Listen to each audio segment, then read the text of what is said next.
Hello everyone. The Planners Association hereby presents you that how the recruitment rules of the Maharashtra State Town Planning Department are unjust, unfair, irrational, illogical, unconstitutional to the whole planning fraternity and to the common people of the state. First of all, let's discuss who is a planner.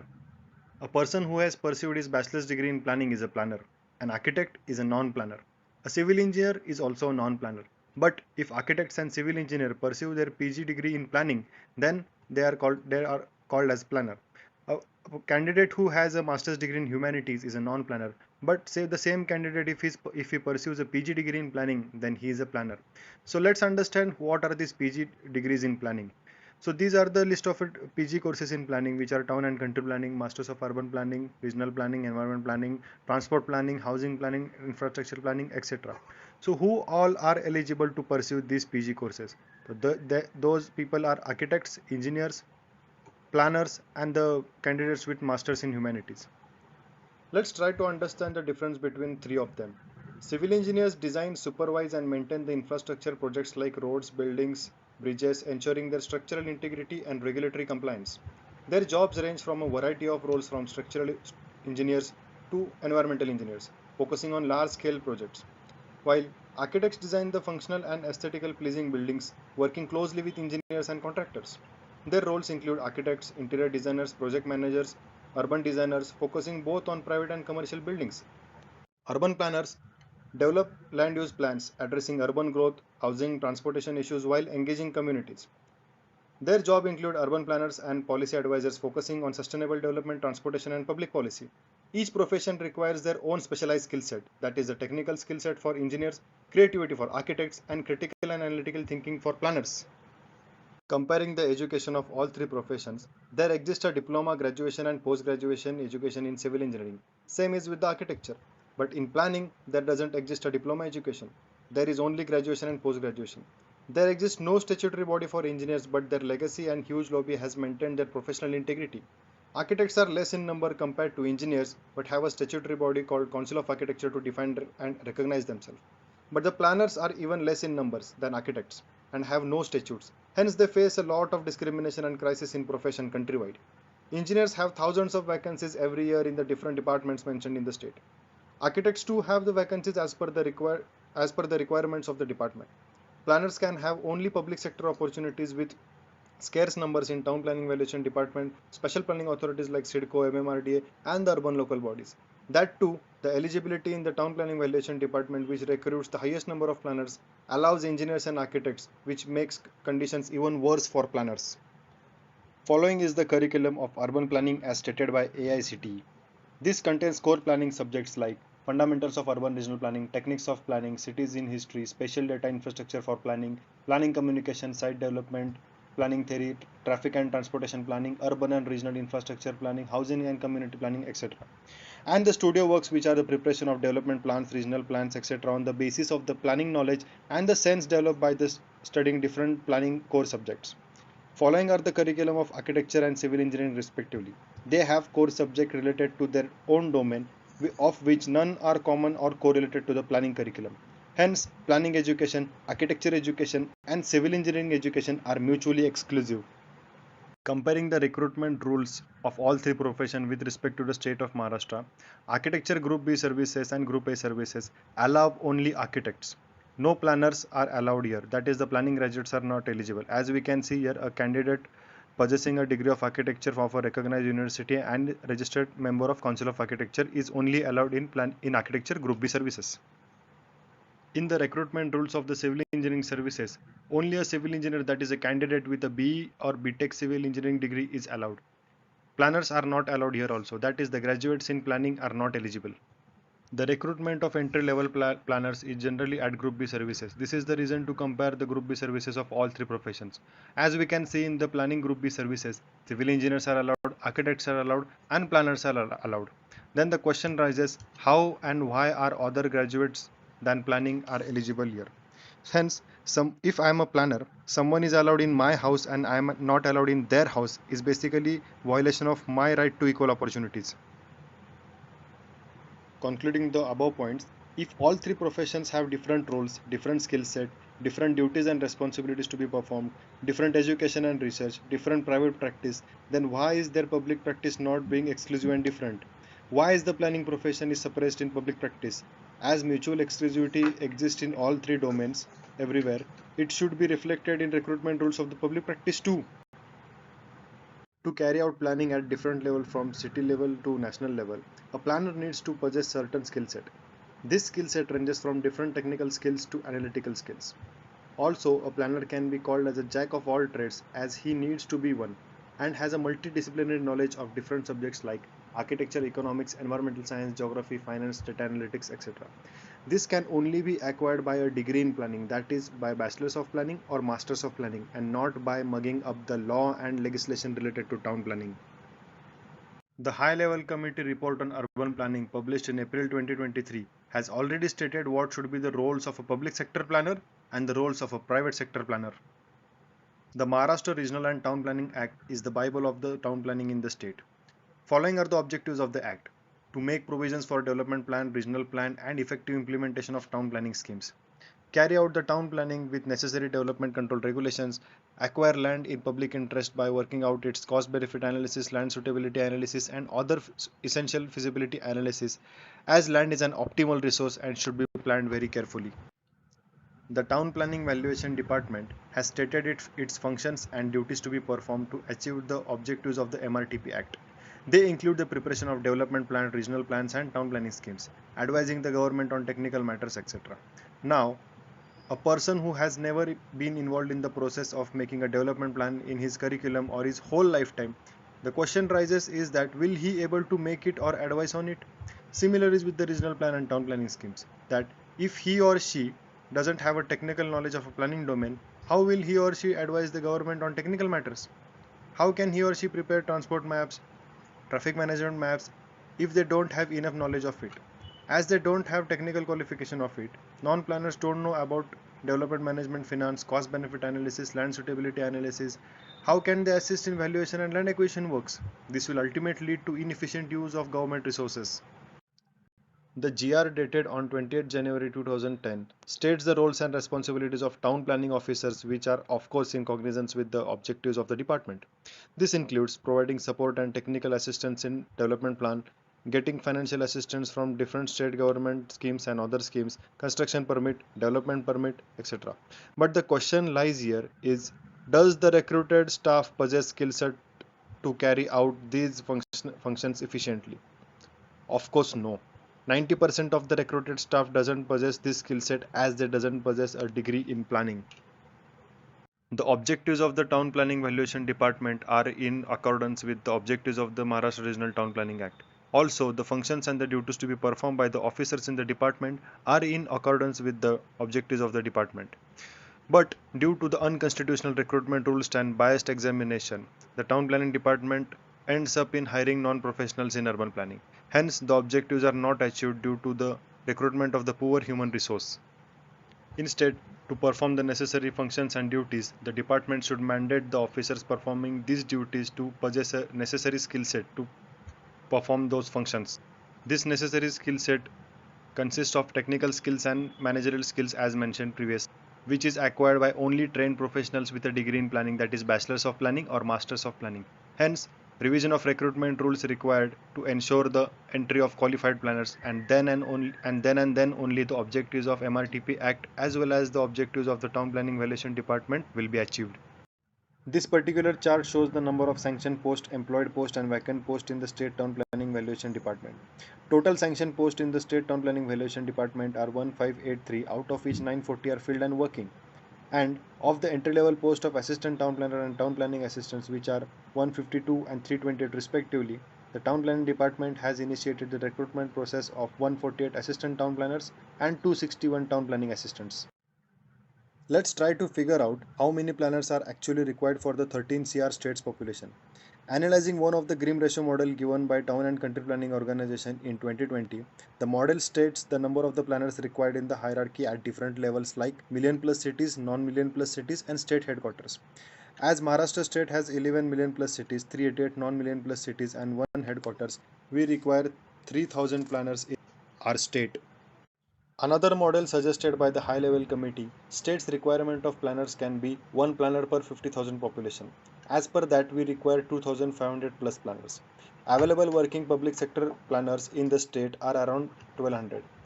Out of which 940 belong to the town planning relation department and remaining 250 are from the special planning authorities and other urban local bodies. Special planning authorities have different recruitment rules, hence have qualified planners.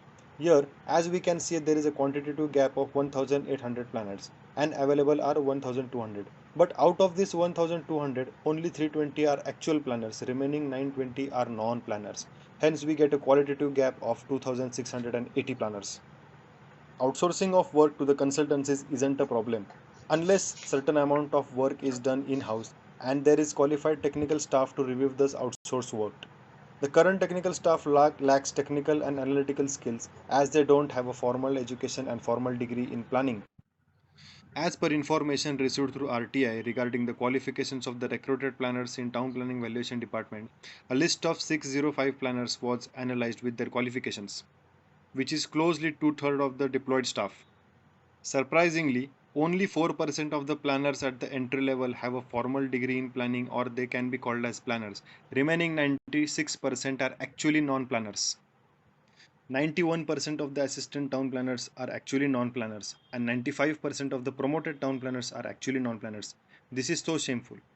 These are the ideal qualifications suggested by the Niti Aayog in the report published in 2021. The public sector fails to recognize the skill set, roles, and the responsibilities of different professionals, and the planning domain is still underrated in both public and private sector practices, neglecting the fact that the planners create an impact on all daily activities of daily life. The MRNTP Act was formed in 1966, and on the basis of this act, rules of development plan, regional plan, and town planning schemes were framed in 1917, 1967, and 1974 respectively. Although any post with town planning officer does not exist, it's just a term for an officer appointed by the state government for any assignment, and generally a town planning officer is of rank ADTP or above, that is assistant director and above. 5 decades have been passed to these qualifications of the planners mentioned in the rules framed. Non-planners like engineers and architects were eligible in those times just because of unavailability of qualified planners. But in past 5 decades, especially in the last decade, many qualified town planners have been graduated, leaving no gaps in the demand supply of the qualified planners. The different documents like National Building Code 2016, which is a technical document of Government of India, Model Building Bylaws 2017, which is a technical document of Town and Country Planning Organization, states the definition of town planner as graduate or postgraduate in different planning degrees. Not only this, but the State Development Control Regulation, popularly known as UDCPR, too states the definition of planner as a graduate or postgraduate in planning. But the state's recruitment rules are contrary with its own DCRs. Although all above definition define a town planner for sanction works purpose, the state is expecting town planner to be a planner in private practice. In public practice, town planners isn't expected to be a town planner. Non-planner also works. This is where all the problem lies. Really don't know whose vested interests lie behind this. Let us understand what are the recruitment rules of 2011 and how are they problematic. This is a hierarchy of the post from town planning assistant to director of town planning. Their group, their qualifications or the eligibility criteria, their selection ratio, that is how much on promotion and how much on nomination, and their grade pay. On the top tier, that is the director, joint director and the deputy director, they are required to have a degree in planning. The director, joint director and deputy director are only 3, 14 and 35 in number respectively. The remaining cadre, that is from the ADTP to the town planning assistant, comprises of 905 planners, which are not expected or required to have a degree in planning. The conditions have been made even more worse in the revised recruitment rules of 2024. The scope for the entry at assistant director and deputy director has been shut down for candidates with 5 years of experience in planning. Previously, the condition was that if you are a planner, that is, if you have a bachelor's degree or master's degree in planning and you have a 5 years of experience even in the private company or private corporate practice, then you were eligible to apply for the examination of assistant director or deputy director.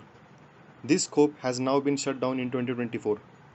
Means the department will ensure entry of non-planners at entry level at ATP post and TPA post through biased exams, unfair syllabus and wrong eligibility, and only these non-planners will move above by promotion. This is total separation of planners and planning profession. Till now, we saw the problematic recruitment rules in the Maharashtra state. Let's see how problematic is the conditions or the recruitment rules in other states. There are many states in the country where if you are a graduate in bachelor's in planning, you can't even apply to the position of the planner in that particular state. Then what's the use of the planning education and the degrees if the planners are being sidelined? And of course, as this table shows from the Niti Aayog report, mentions our state has a non-compatible qualifications in recruitment rules.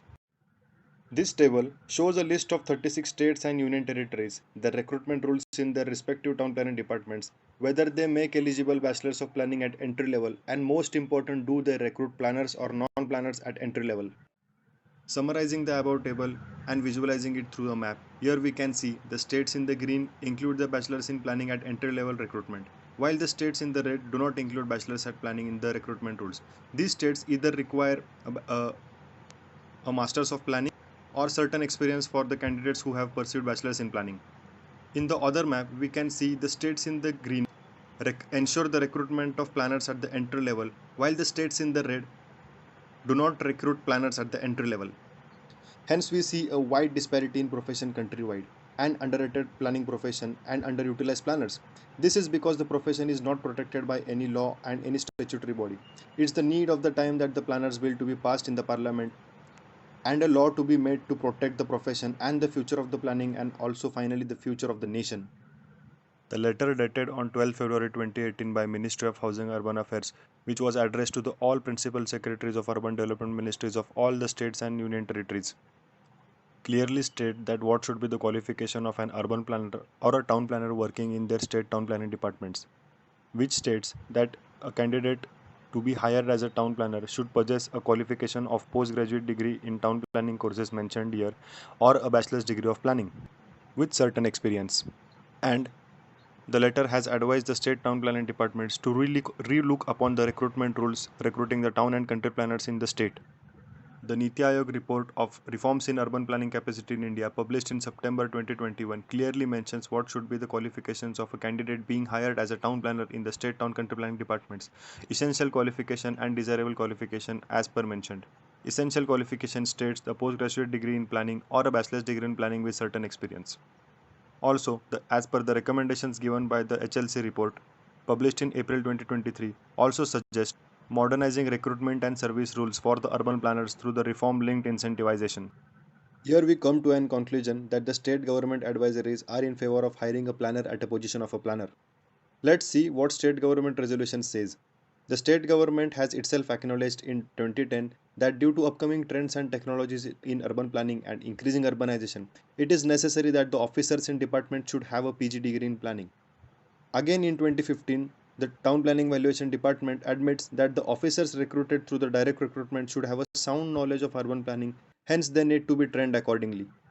Conventionally, the officers, or precisely speaking, the recruited non planners, are being sent to institutions like COEP, VNIT, and SPA Delhi to pursue a PG degree in urban planning.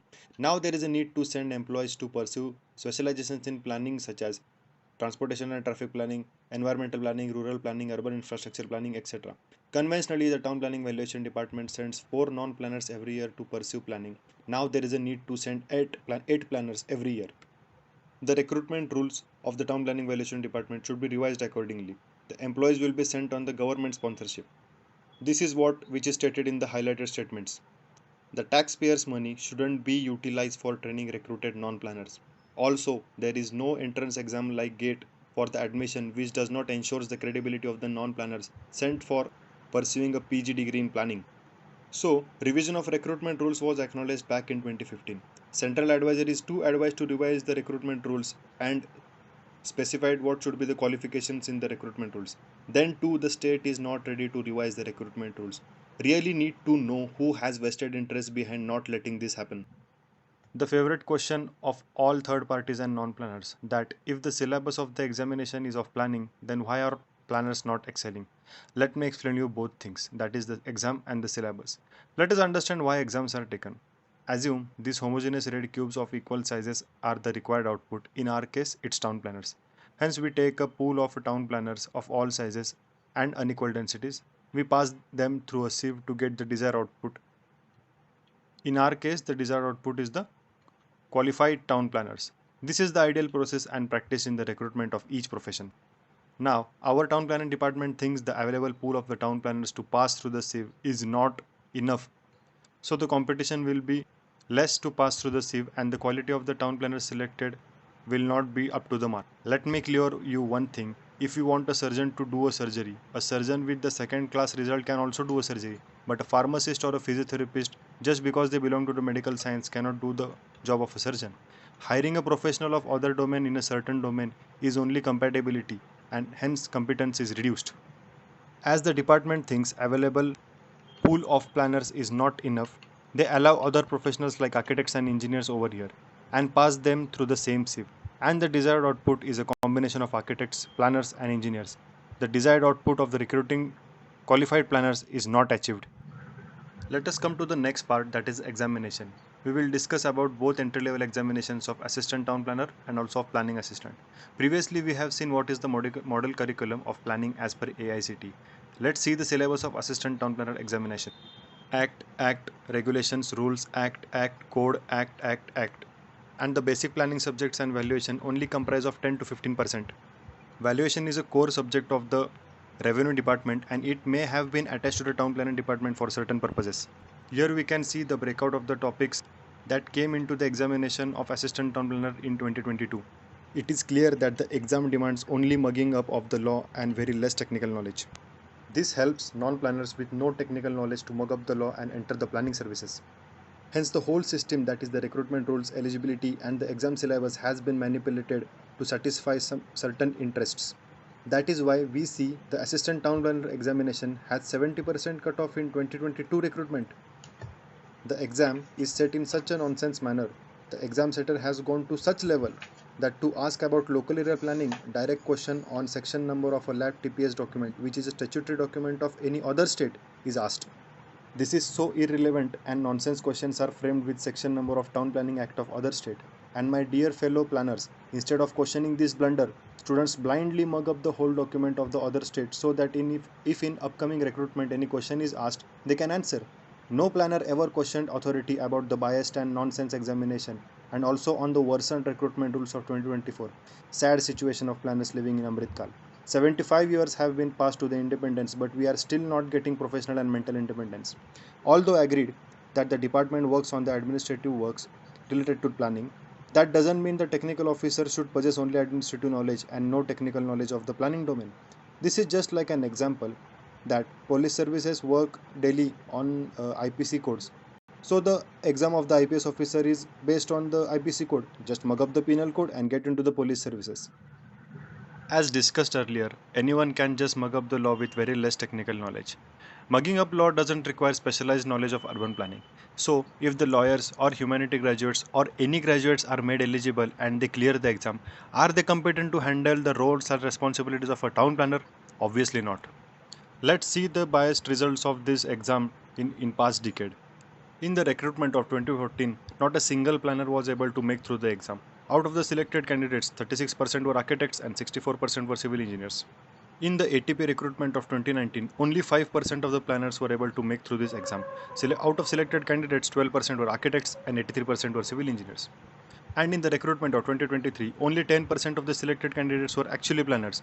Remaining 90% were non-planners, out of which 85% were civil engineers and 5% were architects. This is a very sad state as planners are not getting recruited due to unfair system and the whole unfair recruitment rules. As mentioned earlier about the model planning curriculum of AICT, only 10 to 15% of the exam of the state town planning valuation department complies to the model AICT planning curriculum. That's why I say law biased syllabus. Compare this model AICT syllabus with the syllabus of the ATP exam of other state like Uttar Pradesh, you will find the syllabus actually complies with the model AICT curriculum.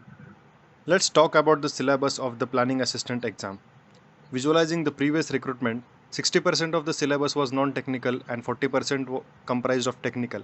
What is this 40% technical? This is diploma level civil engineering. This is just wow. As mentioned earlier, there exists no diploma at planning and the post is meant to serve for the diploma level. So you put diploma level of studies of any other domain. What nonsense. Seeing the technical subjects, basics, physics, chemistry, maths, engineering, graphics, computer fundamentals, engineering mechanics, building mechanics of structure, highway engineering, concrete tech, irrigation engineering, theory of structures, etc., etc. Totally irrelevant to the town planning syllabus. There is no T of town planning in the whole syllabus. Let's see the horrifying result of this biased exam. The post name is town planning assistant in town planning valuation department, and not a single planner was able to make through this exam just because of the biased examination process. For the recruitment that took place for the town planning assistant in 2018 and 2023, not a single planner was able to make through this examination. All the selected candidates were either diploma civil engineers or civil engineering graduates or architects. The Town Planning Valuation Department circular dated 4th April 2019 mentions that the duties and nature of work of assistant town planner and planning assistants are similar and almost same. So the question arises, if their duties and nature of work are almost same and similar, then why is their exam syllabus and eligibility different? Why the whole system is so illogical and irrelevant? Second favorite argument of the town planning valuation department is that are sufficient planners available? So the answer is yes, they are available. Following is the count of the planners received from the planning institutions countrywide through RTI, which states that 1200 planners have passed out in a decade specifically belonging to the state of Maharashtra. And also we state that currently 250 plus planners pass out every year belonging to the state of Maharashtra. Following is the list of the institutions and their count of the Maharashtra state student graduated in the past decade. Information is received through RTI primary sources and through the institution letters. In 2024, around 1,500 planners are available for the 150 vacancies of assistant town planner, which is a good competition for upcoming recruitment. Although there is no such document that defines the ratio of the level of competitions. Competitiveness does not decide the quality of the professionals hired, but the right eligibility decides who should be the competitors. The aim should be to get the competent candidates for appropriate tasks. Current recruitment rules are getting compatible candidates. Following is the list of the institutions from where the planners belonging to the state of Maharashtra pass out every year. These stats are assumed by the town planning department through their intuition and not by any authentic source. As per their assumption, currently 272 planners pass out every year belonging to the state of Maharashtra. Following is the list of institutions with the students graduating and the students graduating with the Maharashtra origin. The state hasn't even considered VNIT Nagpur that lies in our own state. Also, SVNIT Surat is not considered, or else the figure would have been a bit higher. Hence, the hypothesis that we stated earlier regarding the number of planners passing out from the Maharashtra is 250 plus. Town Planning Valuation Department itself has proved it true. Analyzing the past trends, our state has taken recruitment of assistant town planner in 2014, 2019, 2023 for 69, 174 and 135 positions respectively, and the upcoming recruitment of assistant town planner is of 148 positions. Hence, total ATP recruitment in past 10 years is of 526 assistant town planners, which is approximately 52 assistant town planners per year. Talking about planning assistants, the recruitment took place in 2012, 2018 and 2023 for the positions of 23, 244 and 174 respectively, and the current recruitment is of 261 positions. That is 716 planning assistants in past 12 years, which is 60 planning assistants per year. And as per previous analysis, we have an available pool of 1500 plus planners now in the state and 272 planners passing out every year, which will go on increasing. Hence, the planners are enough in number and the demand-supply gap issues of the planners is scratched off. There is a clear violation of the right to equality in hiring practices. Non-planners such as civil engineers and architects are allowed to take up urban planning jobs, but the urban planners are not permitted to work in the civil engineering and architecture roles. This creates an unjust double standard, as non-planners are favored for the planning positions while qualified planners are overlooked. This also infringes on the freedom to practice a profession, as planners' opportunities are restricted by allowing non-planners to enter their field while denying planners access to related jobs, limiting their professional scope and rights. These are few tangible losses that can be counted. First is the wastage of the funds on higher education by AICTE. Every year AICTE funds hundreds of students rupees 1,36,640 each for PG candidates. The intention to fund for the higher education is not achieved, as planners graduating are not entering the public sector due to the unfair and biased recruitment rules and processes. The paradigm is getting shifted. The non-planners which are recruited through the biased recruitment process are sent every year, 4 in number, to the planning institutions for pursuing PG planning. As they are sent on government sponsorship and their admission do not require GATE examination, this is big blunder and very unjust process. Also, there are capacity building programs carried out every year to train these recruited non-planners. The state government spends overall 2 crore rupees for these PG planning courses and capacity building programs. This is totally misutilization and wastage of taxpayers' money. The biggest loss, which is in intangible manner, which can't be counted, is the loss of the efficiency of the town planning department, which impacts on the general public. This results in poor coordination and inefficient use of resources. For the general public, these issues translate into inadequate urban development, increase environmental degradation, and social inequality. Traffic congestion worsens, public discontent rises, and the overall quality of the life declines. Encroachment and urban sprawl add to the strain on utilities, further burdening the city infrastructure and leading to the long-term challenges in the sustainable urban growth. A similar example can be illustrated with the other domains such as, for instance, a government hospital needs surgeons, but due to unfair and outdated recruitment rules and biased examinations, the government ends up in hiring pharmacists, homeopaths, and other allied medical professionals. Then the government sends recruited pharmacists and homeopaths to premium institutes to get training in surgery. Isn't this nonsense? Unjust to the degree holder surgeons and wastage of the public funds on training? Now tell me, will you tolerate doctors in public hospitals without an MBBS degree? Will you tolerate engineers in the public work department without a BTech degree? Then how can you tolerate town planners in the town planning department without a degree in planning? Because these are the people who plans projects and designs your city infrastructure as per the growing requirements of the city. This is a comparison of current problematic recruitment rules and the ideal recruitment rules.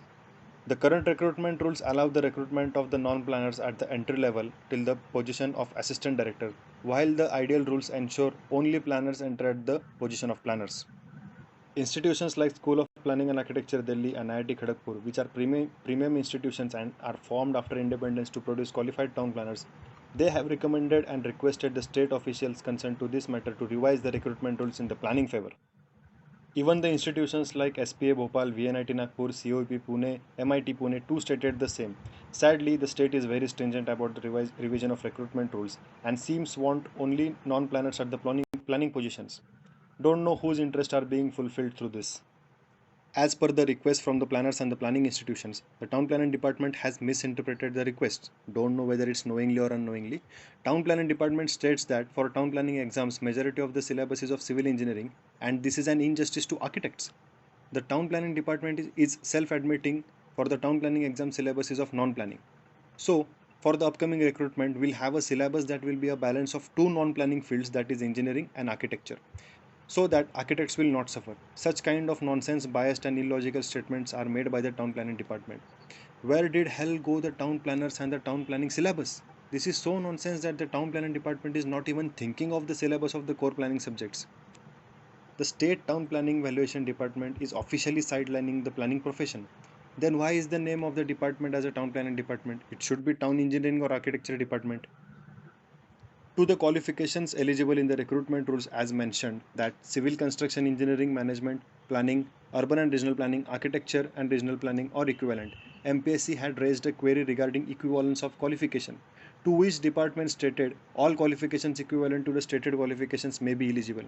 There are many autonomous institutions countrywide that provide same degree, that is the qualification and education, with different names. Hence, there should be a certain annexure of degrees allowed, but this doesn't seems to be. Purposely, non-planners are made eligible to satisfy the legacy, ego, and other interests. One more illogical and senseless statement made by the town planning department is that if non-planners like architects and engineers are excluded from the recruitment process, this will lead to low competitiveness, leading to the selection of poor candidates, affecting the work of the department. I think it's just because of such ridiculous system, qualified people are leaving the country. So if the department is of the logic that more candidate means more competitiveness irrespective of their qualification, and more competitiveness means good quality of candidates and efficient working of the department, then why not grow the competition to make the eligibility as all graduates? Let all graduates of commerce, science, humanities, law, other BTech degrees dive into the competition and increase the competition just to get qualified candidates for the town planning department. Also, the town planning department thinks it's rational to allow the non-planners in the town planning department, so there is no injustice to the planners. Ridiculous. By this logic, the town planning department should also ask the PWD and the Maharashtra Engineering Services to make planners eligible at those exams, because if engineers and architects are equivalent to planners, then planners too should be equivalent to them. By this logic, planners too should be allowed in the non-planning exams. Simple. Concluding the discussion till now, the town planning department is totally biased towards the non-planners recruitment and to continue their legacy. This is totally injustice to the qualified planners, and the level at which the normal public is being cheated can't be quantified. Due to this poor quality of the human resource in the town planning department, we all have to face problems such as traffic congestion, unorganized planning of cities, load on the public utilities, encroachment, urban sprawling, man-made calamities like floods and urban heat island effect, growing slums, unplanned formal sector, and totally leading to the decreased quality of life. Understand what's the problem is. The law-based examination of ATP, which is unethical, unconstitutional, illogical, leading to the 70% cutoff of examination and leading to the recruitment of 90 to 95% of the non-planners. The second examination, which is of town planning assistant, has an examination of civil engineering, as discussed earlier. This leads to recruitment of non-planners in the town planning department, which leads to the poor human resource and reduced efficiency of the whole town planning, which ultimately leads to the town planning failure. Talking about the solution, it is the need of the time to change the syllabus and eligibility of the examinations, which will lead to the entry of qualified and trained professionals in the town planning department, which will have four benefits: visualizing justice to the planners fraternity, increased efficiency of the department, assurance of proper urban planning, and effective use of public funds. And then only we can get planned cities, planned streets, planned slums to low cost housings, planned informal sector, proper urban design, no flooding due to the proper management, increased economy, and ultimately leading